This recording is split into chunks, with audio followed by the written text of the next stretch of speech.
Fed will be coming out and determining what they're going to do. Are they going to raise rates? If they do, how much? And if they're not, which I seriously doubt, I believe they're going to come up 0.25 basis points. That's kind of my belief system on that. I think that they've got to keep that train rolling, because if they don't do that, then it sets a precedence there. So I think the Fed's going to come out. They're going to raise interest rates by 25 basis points. We're going to know tomorrow afternoon what the Fed plans on doing, and maybe also going forward. Obviously we had on Friday, we had this, another bank collapse. Of course, Silicon Valley Bank. And right after that, on Sunday, was the shutdown of Signature Bank out of New York, which is, again, a very crypto-friendly bank. And of course, they were totally solvent. They had plenty of money. They were fine. But we can't have that because they're crypto-friendly. And we know that the United States government is really doing everything, and regulators, I should say, are doing everything that they can to shut down crypto in the United States. So much so that Coinbase is actually looking to branch out overseas. You're going to see a lot of crypto organizations in the United States be pushed out, be pushed into, the UK and Africa and other parts of the world that are more crypto friendly. Dubai. So I'm not surprised by this. The innovations of crypto, they also want to keep. They, meaning, I'm going to use this loosely as like the federal government, want to keep innovation in the United States, which basically means they want to keep a control on, because it could be pose a threat to national security. I have no idea. Their financial security, of course, we all know this, and regulators and those around the world who do not want to see crypto expand are going to do everything they possibly can to prevent that from happening, and spin the narrative to where crypto is bad. Crypto caused the collapse of these banks, and no, it didn't. It's the poor management, it's the broken centralized banking system that's causing these banks to collapse, right? But because we can't have that, we can't show that we are doing things that are not good, that we don't know what we're doing. We've got to blame it on something, and we've got to blame it on someone. So guess what? Cryptocurrency, blockchain technology, that's going to be the scapegoat. That's going to be where the Fed really focuses, and regulators and SEC, that's where they're going to really concentrate their energy on. People in the United States, people around the world are educated. We're smart. We see what's going on. We see what they're trying to do. Now, of course, I'm not a financial advisor. If you like any of the videos I'm putting out, please feel free to like, subscribe, hit that notification bell, all that good stuff. About Ron DeSantis, the Florida governor. Basically, I live in Florida, so it really popped on my radar screen very quickly. He's coming out against CBDCs. And I'm not getting into any kind of political one way or the other. This channel is not about that per se. It's about him coming out and speaking out about something that's if we are in the crypto space, or even if you're not, even if you're just have you're focused on finances, on finance. This is important, guys. CBDCs are bad, right? So the reason why they're bad is they're issued and controlled by the central government. Right? Again, it goes back to in Canada last year. You guys remember what happened in Canada last year, where the truckers, they went, they were protesting and everything else, and all of a sudden, their assets got frozen. Their bank accounts were shut down. Guess what? When you replace the dollar with a digital currency, that is, but it's a lot easier if you replace the dollar with a digital currency.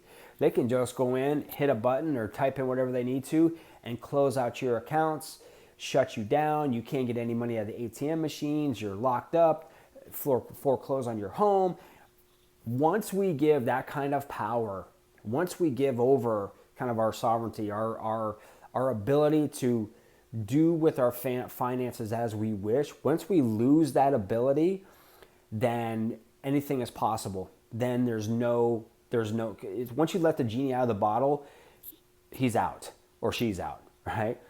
So I was really happy to see that he came out against CBDCs, that he doesn't want them in Florida, that he vows to ban any policy, anything coming along his desk that allows CBDCs to be utilized in Florida as well as international, all right? So any international bodies or international businesses that want to use CBDCs, he wants to ban those as well. What's going to happen when the Fed comes out tomorrow, when Powell comes out tomorrow and says, okay, here's what we're going to do. Everyone, as I said, everyone expects him to do 0.25 basis points. I foresee that as well. If he suspends that, that'll obviously be good. If he goes higher than that, and I can't see them doing that, but I wouldn't put it past. Whatever happens, guys, take emotions out of your investing. Everything is temporary. I feel, and if you have been paying attention, now if you're watching my videos and you're watching this channel, then you have been paying attention. Bitcoin is up. It's on a run today. I have a feeling, depending on what happens tomorrow, we could be hitting 30,000 by Friday. Okay? I don't have any inside knowledge. That's my gut feeling. Depending on what Chairman Powell comes out and he does, or what they decide, we could be hitting 30,000 by Friday, Saturday, probably by Friday, right? Depending on what goes on. Why is Bitcoin seeing, and the crypto market seeing, a major surge this past week? Trust. People do not trust central banking, centralized financial institutions. All right, we never really had it, but there was no other alternative.